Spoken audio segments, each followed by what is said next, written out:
আপনি ছাত্র? মানে হ্যাঁ, লেখাপড়ার তো কোনো বয়স নেই। ও কথা বলে মনে আর কষ্ট দিও না তুষার। এ পর্যন্ত 422টা মেয়েকে প্রেম নিবেদন করলাম, কিন্তু কোন সালিশ হতা গেল না। আর তোমরা বলছো আমি বিশ্বপ্রেমিক। অনেক পুরুষ, অনেক পুরুষ তোমাকে খুবলে খুবলে খাবে। ভালো না, দিলটা ফেলে দাও, চেঁচে ফেলো। আমি আমি চেঁচে যাচ্ছি। বাংলাদেশ আমরা যে তুমি কথা বলছে।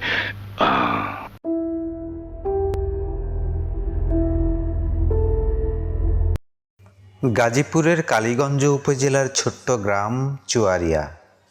1952 সালের 29 মে সেই গ্রামের এক সাধারণ ঘরে জন্ম নিল এক শিশু, যার চোখে ছিল অদ্ভুত এক দীপ্তি। নাম রাখা হলো হুমায়ুন ফরিদী। বাবা এটিএম নুরুল ইসলাম, মা বেগম ফরিদা ইসলাম। 4 ভাই বোনের সংসারে তিনি ছিলেন দ্বিতীয় সন্তান। তখন কেউ জানত না এই ছেলেটি একদিন হয়ে উঠবেন বাংলাদেশের অভিনয় ইতিহাসের অবিচ্ছেদ্য অংশ। শৈশবেই জীবনের সঙ্গে পরিচয়টা ছিল একটু আলাদা। বাবার চাকরির সুবাদে পরিবার চলে আসে মাদারীপুরে। ইউনাইটেড ইসলামিয়া সরকারি উচ্চ বিদ্যালয়ে পড়ার সময়ই ফরিদীর জীবনে আসন করে নেয় নাটক, একেবারে নীরবে কিন্তু গভীরভাবে।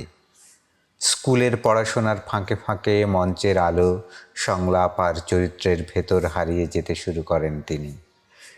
শিল্পী নাট্যগোষ্ঠীর সঙ্গে যুক্ত হয়ে কল্যাণ মিত্রের ত্রিরত্ন নাটকে রত্ন চরিত্রে অভিনয়ের মাধ্যমে প্রথমবার দর্শকের সামনে আসেন হুমায়ুন ফরিদী। তখন কে জানত এই প্রথম পদক্ষেপই এক দীর্ঘ যাত্রার সূচনা। মাত্র 12 বছর বয়সে 1964 সালে কিশোরগঞ্জের এক মহল্লার নাটক এক কন্যার জনকে অভিনয় করে বুঝিয়ে দেন অভিনয় তার রক্তে।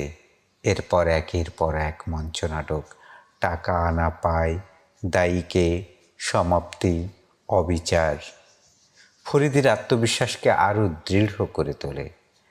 মাধ্যমিক শেষ করে চাঁদপুর সরকারি কলেজে পড়াশোনা, তারপর ঢাকা বিশ্ববিদ্যালয়ে জৈব রসায়ন বিভাগে ভর্তি। কিন্তু ইতিহাস এসে দাঁড়ায় দরজায়। 1971 মুক্তিযুদ্ধ। বই খাতা বন্ধ রেখে হুমায়ুন ফরিদী নামেন যুদ্ধে, দেশের জন্য, মানুষের জন্য। যুদ্ধ শেষে ফিরে এসে তিনি ভর্তি হন জাহাঙ্গীরনগর বিশ্ববিদ্যালয়ে। অর্থনীতিতে স্নাতক ও স্নাতকোত্তর দুটিতেই প্রথম শ্রেণীতে প্রথম। আলবেরুনি হলের সেই দিনগুলোতে তার সান্নিধ্যে ছিলেন নাট্যকার সেলিম আল দীন, যার প্রভাব ফরিদীর শিল্পী সত্তাকে গভীরভাবে গড়ে দেয়। 1976 সালে জাহাঙ্গীরনগর বিশ্ববিদ্যালয়ে অনুষ্ঠিত নাট্য উৎসব ছিল তার জীবনের মোড় ঘোরানোর মুহূর্ত।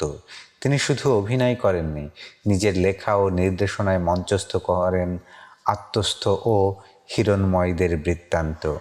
সেখান থেকেই নাট্যাঙ্গনে তিনি হয়ে ওঠেন এক পরিচিত মুখ।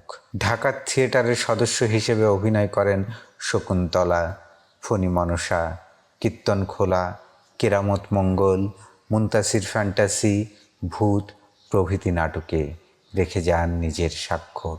টেলিভিশনে তার আগমন ঘটে আতিকুল ইসলাম চৌধুরীর নিখোঁজ সংবাদ নাটকের মাধ্যমে, আর বাংলাদেশ টেলিভিশনের ইতিহাসে চিরস্মরণীয় হয়ে থাকেন সংসপ্তকের কানকাটা রমজান চরিত্রে।